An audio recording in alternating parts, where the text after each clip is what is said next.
اس کے بعد پروفیسر کمال کی کلاس ہے، اسائنمنٹ ریڈی ہے تمہاری؟ سمرین نے اسے دیکھتے مسکرا کر پوچھا تھا، جس پر اس نے اس بات میں سر ہلایا۔ کلاس کی جانب نظر گھمائی، وہ ڈیٹ شخص وہاں نہیں تھا۔ یمن نے سکون کا سانس لیا۔ وہ ہرگز اسائنمنٹ پر اس کا نام نہیں لکھنے والی تھی، کبھی نہیں۔ اس نے دل میں پختہ ارادہ کیا تھا، آؤ پھر کچھ کھا لیتے ہیں، بھوک لگ گئی ہے مجھے پڑھ کر، سمرین دانت نکالتے بولی تھی، جس پر یمن نے اسے گھورتے نفی میں سر ہلایا تھا۔ سمرین اسے نہ کرنے کے باوجود اسے گھسیٹ کر اپنے ساتھ لے گئی تھی۔ پوچھنا تو نہیں تھا میں نے، لیکن اگر تم چاہتی ہو تو بتا سکتی ہو، تمہارے ساتھ کچھ ہوا ہے کیا؟ کینٹین میں بیٹھتے سمرین نے اسے دیکھتے ہوئے کوک کی بوتل کو منہ سے لگاتے یمن کا چہرہ یکدم سرخ ہو گیا۔ جاذب کمال کو سوچتے ہی اس نے بری طرح دانت کھچکائے، جیسے دانتوں کے درمیان جاذب کمال کی گردن ہو۔ ہاں، تمہارے اس ہوٹ لڑکے نے میری زندگی کو آگ لگا دی، بس اتنا ہی۔ ٹیبل پر ہاتھ رکھتے وہ سخت لہجے میں بولی۔ اس کے بات پر سمرین کو اچھو لگا۔ اس نے بے چارگی بھری نظروں سے یمن کو دیکھا۔ کیا جاذب کمال نے؟ وہ فوراً سے پہچان گئی تھی۔ یمن نے غصے سے اسے گھورا اور آنکھیں میچ لیں، جس پر یمن وحید نے نفی میں سر ہلایا۔ کیا واقعی اس کے علاوہ وہ اکڑ مزاج لڑکا سب کو پسند تھا؟ ایسا کیا تھا اس میں؟ حد سے زیادہ خود غرض انسان ہے۔ اس نے منہ بگاڑ کر بیزاری سے اٹھی اور کینٹین سے باہر نکل گئی تھی۔ سمرین اس کے پیچھے بھاگی۔ ویسے بھی پروفیسر کمال کی کلاس سٹارٹ ہونے والی تھی۔ وہ تیزی سے چلنے لگی تھی۔ وہ لیٹ نہیں ہونا چاہتی تھی، کم از کم آج کے دن تو بالکل بھی نہیں۔ پروفیسر، کیا میں اندر آ جاؤں؟ کلاس کے دروازے پر کھڑے اس نے نظریں جمائے پھولتی سانسوں کو قابو میں کرتی بولی۔ سمرین بھی اس کے ساتھ آ کر کھڑی ہوئی تھی۔ یمن نے نظریں ٹیڑھی کر کے اسے غصے سے گھورا۔ ٹائم کا اندازہ آپ کو مس یمن وحید، وقت کتنا قیمتی ہے، اور آج اگر آپ کلاس میں حاضر نہ ہوئیں تو آپ کی فائنلز پر بھی اثر ہو سکتا ہے۔ یہ لاسٹ وارننگ ہے۔ پروفیسر نے اسے سنجیدگی سے دیکھتے ہوئے اور پھر اشارے سے اسے اندر آنے کو کہا۔ وہ خاموشی سے چلتی ہوئی اندر آئی۔ سمرین نے اس کے پیچھے تھی۔ جب اس کی کلاس میں غیر معمولی ہلچل محسوس ہوئی، اس نے بیزاری سے نظریں اٹھا کر پیچھے دیکھا۔ وہ بڑے رعب سے فرسٹ رو میں بیٹھا تھا۔ یمن وحید، شاید اب وہ اس کی موجودگی پہچاننے لگی تھی۔ جاذب کمال نے نظریں ایک دم پھیری تھیں۔ اس کی یکدم ایسا کرنے پر وہ 2 قدم پیچھے ہوئی تھی۔ اس کے ماتھے پر پسینے کے قطرے چمکنے لگے تھے، جس پر وہ سر پیچھے ڈھلائے آہستگی سے طنزیہ ہنسا تھا۔ یمن وحید نے دیکھا، اس کا انداز پرکشش تھا، بالکل ایسا جیسے ہم ایک مکمل اور جاذب منظر میں دیکھتے ہیں۔ وہ ماتھے پر تیوری چڑھائے اپنی سیٹ پر بیٹھی تھی۔ پروفیسر نے لیکچر شروع کیا۔ وہ دھیان سے سن رہی تھی، اور پھر اسائنمنٹ جمع کروانے کا وقت ہوا تھا اور سب سے پہلے کھڑا ہوا اور جا کر اسائنمنٹ جمع کروائی۔ یمن نے اپنا بیگ چیک کیا، وہاں اس کی اسائنمنٹ نہیں تھی۔ سارے اسٹوڈنٹ اسائنمنٹ جمع کروا چکے تھے۔ گھبراہٹ سے اس کی ہتھیلیاں پسینے سے بھیگ گئی تھیں۔ خوف کے تاثرات تھے چہرے پر تھے۔ اس کی لاسٹ وارننگ تھی، اور اب اگر وہ اسائنمنٹ جمع نہ کرواتی تو اسے اچھے مارکس نہ ملتے، اور پھر وہ تو برباد ہو گئی تھی۔ ایک چھوٹی سی اسائنمنٹ اس کے لیے بے حد ضروری تھی۔ مس یمن، آپ کی اسائنمنٹ کہاں ہے؟ آ کر جمع کروائیں۔ پروفیسر کمال نے ہاتھ باندھے اسے دیکھا اور لب کاٹتے کھڑی ہوئی تھی۔ اس نے پروفیسر کو دیکھا۔ پروفیسر، میری اسائنمنٹ نہیں مل رہی۔ اس کی طرف دیکھتے وہ پلکیں جھپکاتے بولی تھی اور آنسو روک رہی تھی۔ اس کے ہاتھ ہلکے ہلکے کانپ رہے تھے۔ پروفیسر نے ماتھے پر بل ڈالے۔ اس نے دیکھا یا شاید گھورا۔ ایک برائٹ اسٹوڈنٹ ہو کر آپ یہ کیسا بے تکا سا جواز پیش کر رہی ہیں مس یمن؟ پہلے آپ نے جاذب کمال کے ساتھ اسائنمنٹ کرنے سے منع کیا تھا، اور اب آپ اسے اکیلے نہیں کر پا رہی۔ وہ کچھ کہتے کہتے رک گئے۔ شاید وہ اس رات کا حوالہ دینے والے تھے۔ پھر کلاس میں متوجہ پا کر وہ رک گئے۔ یمن نے شدید شرمندگی سے کلاس کو دیکھا اور پھر سمرین کو، جو پریشانی سے اسے دیکھ رہی تھی۔ سر، میں بیگ میں رکھ کر کلاس سے باہر گئی تھی اور اب مجھے مل نہیں رہی، یقیناً۔ وہ کہتے کہتے رک گئی۔ وجہ وہ شخص تھا جو کالی آنکھوں میں چمک لیے اسے دیکھ رہا تھا۔ کچھ تو تھا جاذب کمال کی آنکھوں میں، شاید برابری۔ وہ کئی لمحے اسے دیکھتی رہی۔ کیا کوئی اس حد تک بھی گر سکتا ہے؟ کیا صرف بدلے کے لیے وہ اس کی زندگی برباد کر سکتا ہے؟ اسے یونیورسٹی میں پڑھنا اور اس کے لیے بہت مشکل کر سکتا تھا۔ یہ کوئی آسان کام نہیں تھا۔ یہاں تک پہنچنا اور منزل کے قریب آنے پر سب ختم ہو جانا۔ اس نے نفرت سے اسے دیکھا، اور جاذب کمال کی آنکھوں کی گہری مزید واضح ہو رہی تھی، اور لبوں پر وہ سائڈ اسمائل اور گردن کا اکڑاؤ۔ یقیناً کسی نے اٹھا لی ہے، پروفیسر اسائنمنٹ چیک کرنا چاہتی ہوں۔ وہ اپنی سیٹ سے اٹھتے ڈائس کے پاس گئی تھی۔ اس نے پروفیسر کو دیکھا جنہوں نے اس بات میں سر ہلایا۔ یمن وحید نے اسائنمنٹ چیک کرنا شروع کی اور پھر سب سے آخر میں اسائنمنٹ کھولی جس پر جازب کمال لکھا ہوا تھا۔ اس نے سر اٹھا کر اسے دیکھا۔ اس کی پوری رات جاگ کر بغیر کسی چیز کی پرواہ کیے اس نے اسائنمنٹ بنا لی تھی۔ اس شخص نے کتنی آسانی سے اس پر اپنا نام لکھا ہوا تھا۔ وہ تو اپنا نام لکھنے والی تھی جب سمرین نے اسے کھینچ کر اپنے ساتھ لے گئی تھی۔ اس نے اسائنمنٹ نکال کر پروفیسر کے سامنے کی۔ اگر جازب کمال کو لگتا تھا کہ وہ اس طرح اس کا نیچا دکھا سکتی ہے تو وہ بہت غلط تھا۔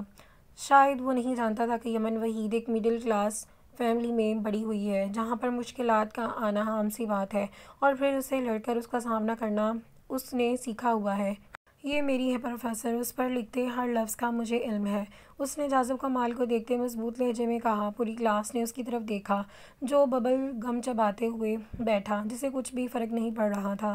کیا یہ سچ ہے جازب کمال؟ پروفیسر نے اسے دیکھتے آئی برو اچکائی تھی۔ وہ اپنی سیٹ سے کھڑا ہوا، اس کا ایک ہاتھ پینٹ کی ایک پاکٹ میں تھا۔ نہیں، یہ میری ہے، اس پہ لکھے لفظوں کو کس جذبات سے لکھا ہے میں نے وہ اچھے سے جانتا ہوں۔ اس نے یوں آئی برو اچکائے جیسے کہہ رہا ہو کہ یہ سچ ہے۔ اس کے لبوں پر ہلکی سی مسکراہٹ تھی اور اس کی بے تکی بات پر یمن نے وحید سے نفرت سے اسے دیکھا اور ببل گم چباتے ہوئے اسے ہی دیکھ رہا تھا، پھر چلتے ہوئے اس کے قریب آ کر کھڑا ہوا کہ وہ بے ساختہ 2 قدم دور ہوئی۔ یہ کس کی ہے؟ مجھے جلدی بتاؤ، فالتو وقت نہیں ہے میرے پاس مس یمن۔ اس پر جازب کمال لکھا ہے، آپ جلدی سے ثابت کریں کہ یہ آپ کی ہے ورنہ میں جا رہا ہوں۔ پروفیسر کمال گھڑی پر ٹائم دیکھتے عجلت میں بولے۔ یمن وحید نے جازب کمال کو دیکھا۔ وہ ایک قدم اس کی جانب بڑھا اور 1 قدم کا فاصلہ برقرار رکھا۔ پاؤں کو چھو کر سب کے سامنے معافی مانگو گی اور اس پر تمہارا نام لکھوا سکتا ہوں میں؟ سر جھکائے اس نے یمن وحید کو نم سر سرخ آنکھوں میں دیکھا تو اس کے لہجے میں سرد پن صاف واضح ہو رہا تھا۔ وہ سانس روک گئی، اس نے چہرہ موڑا۔ جازب کمال کی سانسوں کی تپش اسے جھلسا رہی تھی۔ ٹھیک ہے، نظر جھکائے اس نے کس کرب سے کہا تھا وہ وہی جانتی تھی۔ جازب کمال کی آنکھیں چمک گئی تھیں، فتح مندی کی چمک۔ اس نے گردن اکڑائی۔ یمن وحید کو جھکانے میں اس نے خاصا لطف آ رہا تھا۔ پروفیسر میں بھول گیا تھا انہوں نے میری مدد کی تھی، ان کا نام لکھا بھول گیا تھا، یہیں پر لکھ دیتا ہوں۔ اس نے ڈائس سے پین اٹھائی تھی، پھر تند نظروں سے یمن وحید کو دیکھا جو غصے سے مٹھیاں بھینچے کھڑی ہوئی تھی۔ اس کی ناک سرخ ہو رہی تھی، اس میں پہنی نوز پن چمک رہی تھی۔ اس نے گوشوں سے سرخ ہوتی آنکھوں سے جازب کمال کو دیکھا۔ ٹھیک ہے وہ خود غرض تھا، لیکن کیا کسی کی محنت کو یوں ضائع کر دینا اس کے لیے کوئی معنی نہیں رکھتا تھا؟ یہ یمن کے لیے آخری موقع تھا اور اگر یہ ہاتھ سے چلا جاتا تو جو کچھ بھی کرنا چاہتی تھی وہ اپنی بہن اور ماں کے لیے سب دھرے کا دھرا رہ جاتا۔ اس نے یمن وحید کا نام کاغذ پر گھسیٹ دیا تھا، پھر ایک مسکراہٹ اس کی جانب اچھالی۔ پروفیسر کمال نے ایک اسٹوڈنٹ کو اسائنمنٹ اٹھانے کا کہا اور اس نے اسائنمنٹ اٹھائی۔ سو مس غریب، کیا تمہیں پتہ چلا؟ چٹاک، وہ بھی بول ہی رہا تھا کہ اس نے سختی سے اس کے چہرے پر تھپڑ مارا۔ پروفیسر کمال جو باہر جا رہے تھے وہیں رک گئے، غرض یہ چیز وہیں رک گئی۔ یمن وحید کا ہاتھ کانپ رہا تھا جب جازب کمال کی آنکھوں میں خون اتر رہا تھا۔ کتنے گرے ہوئے ہو تم اور خود غرض انسان ہو تم، آخر کیوں کرتے ہو تم میرے ساتھ ایسا؟ آخر کیوں آئے ہو تم میری زندگی میں؟ وہ میری محنت تھی، ساری رات کی محنت جس پر تم نے اپنا نام لکھا ہے۔ تم سمجھتے کیا ہو خود کو؟ تم اپنے ماں باپ کی اولاد ہی نہیں۔ جازب کمال ایک گندے خون کا مالک۔ جازب کمال، وہ غصے سے پھنکاری تھی۔ 2 دن کا سارا غصہ، ساری بھڑاس ایک پل میں باہر آئی تھی، جبکہ مقابل کی رگیں بری طرح سے تن گئی تھی۔ اس کی گردن کی نسیں غصے سے ابھر آئی تھیں۔ اس نے یمن کو دیکھا۔ پروفیسر کمال نے نفی میں سر ہلایا، نہ جانے وہ لڑکی کیوں اپنی تباہی کو دعوت دے رہی ہے۔ تم گھٹیا لڑکی، وہ شدید غصے میں دھاڑا تھا۔ پوری کلاس میں اس کی آواز کسی شیر کے دھاڑ کی طرح گونج رہی تھی۔ اس نے غصے سے ڈائس کو زمین پر گرایا تھا۔ وہ سہمی کر پیچھے کو ہوئی، بورڈ کے ساتھ لگ گئی تھی۔ تمہاری ہمت کیسے ہوئی میرے ماں باپ تک جانے کی؟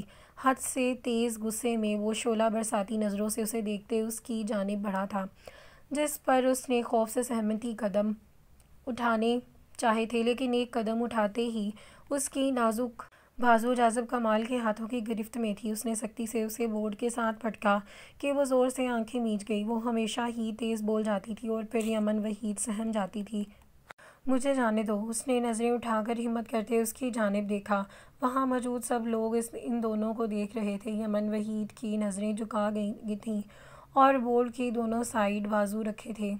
اس نے قید کیے کھڑا تھا، اس کے اندر لگی آگ بڑھتی ہی جا رہی تھی۔ اس کا دل کیا یمن وحید کو جان سے مار دے۔ میں تمہیں بتانا چاہتا ہوں کہ کس قدر گھٹیا مرد ہوں، میری نسوں میں کس کا خون ہے۔ میں تمہیں بتانا چاہتا ہوں یمن وحید، تم کسی سے الجھ رہی ہو، یہ ساری زندگی تمہیں یاد رہے گا۔ جبڑے بھینچے وہ دبی آواز میں گررایا تھا۔ وہ مزید بورڈ کے ساتھ لگ گئی تھی جیسے اس نے اندر چلی جائے گی۔ اس کا نازک وجود بری طرح کانپ رہا تھا، دل کانوں میں دھڑکتا سنائی دے رہا تھا، کمر میں تکلیف سی اٹھتی محسوس ہو رہی تھی۔ وہ شخص تھا جس نے اسے بے دردی سے بورڈ کے ساتھ لگایا تھا۔ اس کی کمر میں تکلیف کی لہر اٹھی تھی۔ Get lost of here all of you, ورنہ یہیں دفنا دوں گا سب کو۔ یمن وحید کے چہرے کو دیکھتے وہ شدت سے دھاڑا تھا۔ اس کی آنکھیں یوں تھیں جیسے ابھی اسے سالم نکل جائے گا۔ وہ ڈر سے آنکھیں میچ گئی تھی۔ جازب پروفیسر کمال اس کی جانب بڑھے تھے جب اس نے سختی سے انہیں دیکھا۔ پروفیسر کمال، پرنسپل سے ملاقات کریں آپ، اگر ابھی کے ابھی ہر کوئی یہاں سے نہیں نکلا تو مجھے نہیں لگتا کہ یونیورسٹی کے آخری سال وہ اس یونی سے باہر نکلنا چاہے گا۔ اس نے ہلکی سی گردن ٹیڑھی کرتے بلند آواز میں کہا۔ یمن نے دیکھا اس کی گردن کی نسیں بری طرح ابھری ہیں۔ اس کی گردن اور چہرہ سرخ پڑ گیا تھا۔ سب لوگ وہاں سے نکلے تھے، حتیٰ کہ پروفیسر کمال بھی۔ یمن کا دل ڈوب کر ابھرا تھا۔ پروفیسر کمال پرنسپل کے پاس جانے والے تھے، لیکن وہ شاید بھول گئے تھے کہ وہ ان کا خود کا بھتیجا تھا۔ کیا وہ پرنسپل کو اپنے سامنے ٹکنے دیں گے؟ یمن نے محسوس کیا اس کی دھڑکنیں مدھم پڑ گئی تھیں۔ خوف سے اس کا چہرہ سفید پڑنے لگا تھا۔ جازب کمال مزید اس کے قریب ہوا تھا۔ اس نے غصے سے، قہر سے لال ہوتی آنکھیں یمن وحید کے چہرے پر رکھی تھیں۔ اس کی سانسوں کی گرمی پر یمن وحید کو یوں محسوس ہوا جیسے وہ آگ میں کھڑی ہو۔ شاید ایسا ہی تھا۔ سامنے کھڑا شخص کسی آگ سے کم نہیں تھا جو سب جلا کر راکھ کر دینے والا تھا۔ میچی آنکھیں وہ مشکل سے کھولی تھی، سر اٹھائے اسے دیکھا جو لب بیچے ابھی بھی اسی حالت میں اس قید کیے ہوئے کھڑا تھا۔ بس فرق صرف اتنا تھا کہ اب درمیانی فاصلہ بس 1 انچ کا تھا۔ مجھے معاف کر دے، اٹکتے الفاظ اس کے لبوں سے آزاد ہوئے تھے۔ اس نے پہلی بار اس سے معافی مانگی تھی۔ دل خوف سے بھرا ہوا تھا۔ وہ گردن پیچھے کو دھکیلے قہقہ لگایا، ہنسا۔ یمن وحید کا چہرہ لٹھے کی مانند سفید پڑ گیا۔ وہ خود غرض انسان عجیب تھا، بہت عجیب تھا۔ وہ بھاگ رہی تھی، گرتے گرتے وہ لمبی لابی سے ہوتے ہوئے ایک کمرے کے باہر رکی تھی۔ اس نے دیکھا وہاں ہوٹل جہاں ہو کا عالم تھا، اب وہاں شور کی آوازیں گونج رہی تھیں۔ وہاں کئی لوگ سیڑھیاں چڑھتے اوپر کی جانب آ رہے تھے۔ جب وہ نیچے کی جانب بھاگی تھی، ان لوگوں نے، اس کالی آنکھوں والی شہزادی نے، اس آدمی کو بھی دیکھا تھا جو اسے یہاں بیچنے کا ذمہ دار تھا۔ واپس اوپر کی جانب بھاگی تھی اور بچ رہی تھی کہ کہیں ان انسانوں، کسی عجیب بات تھی نہ وہ انسانوں سے ہی چھپ رہی تھی۔ کمرے کی ناپ پر ہاتھ رکھتے وہ دروازہ جھٹک سے کھولا تھا اور لڑکھڑا کر اندر گری تھی۔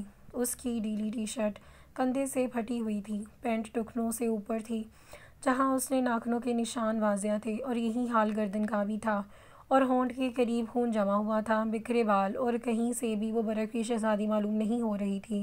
اچانک کسی کے سامنے آ جانے سے وہ خوف سے زمین پر پڑے کئی پیچھے کو کھسکی تھی۔ اس کی آنکھیں ویران تھیں۔ اس نے کانپتے وجود کے ساتھ نظریں اٹھا کر دیکھا۔ بھیگی گہری کالی آنکھیں، وہ آنکھیں عجیب تھیں، بہت عجیب، جیسے معصومیت کی آخری حد تک ان کی آنکھوں پر ختم ہوتی ہو۔ اس نے خون سے رنگے لب کپ کپا رہے تھے، بکھرے بال، اس کا حلیہ اذیت ناک تھا۔ اس نے سامنے دیکھا، پھر آنکھیں چمکیں اور پھر خوف سے پھیل گئیں۔ پولیس! اس کے لب پھڑپڑاتے ہوئے وہ دیوار کے ساتھ لگی کراہ رہی تھی۔ آنکھوں سے پھسل کر سامنے کھڑے شخص نے اسے دیکھا۔ اس کے ہاتھ میں گن تھی۔ اس نے جلدی سے وہ گن پیچھے کی۔ وہ سہم گئی تھی، بہت زیادہ۔ برف کی شہزادی، وہ دھیرے سے بولا، اتنا کہ وہ سن نہیں پائی تھی، بس اسے ہلتے لب دیکھے۔ کلب کی آنکھیں خشک ہوئی تھیں، وہ ساکت ہوتے اسے دیکھ رہی تھی۔ وہاں اتنی ہولناک خاموشی تھی کہ کلب کو اپنی دھڑکنیں کسی ڈول کی طرح اپنے کانوں میں بجتی سنائی دے رہی تھیں، خوف سے تر دھڑکنیں۔ تم یہاں کیا کر رہی ہو؟ وہ اس کی جانب بڑھا تھا۔ وہ ڈر کر پیچھے ہوئی تھی۔ اسیر عالم نے دیکھا اس نے آج خوف زدہ ہے۔ پھر اس نے ایک نظر اس کے حلیے پر ڈالی تھی۔ اسیر عالم نے بڑھتے قدم تھم گئے۔ بس ایک نظر، وہ نظریں پھیر گیا اور الٹے قدم پیچھے گیا۔ غصے سے سرخ پڑتے چہرے سمیت اس نے بیڈ شیٹ کھینچ کر اس کے وجود پر گرا دی۔ آنکھوں سے حد تک سرخ ہوئی تھی کہ قلب کو اس سے خوف محسوس ہو رہا تھا۔ کیسے پہنچی تم یہاں؟ کیا کر رہی ہو اس وقت تم یہاں؟ اس کے سامنے کھڑے وہ شخص لہجے میں بولتا اس سے مزید سہما گیا تھا۔ اس نے سر اٹھا کر معصومیت سے دیکھا۔ وہ رو نہیں رہی تھی لیکن اس کی آنکھیں، ہاں کیا وہ آنکھیں کافی نہیں تھیں کہ اذیت کو بیان کر سکیں؟ وہ تو یہاں کسی کام سے آیا تھا۔ اس کی ٹیم مختلف کمروں میں چھپی ہوئی تھی۔ اسے خبر ملی تھی کہ یہاں کسی کی ڈیل کے بارے میں۔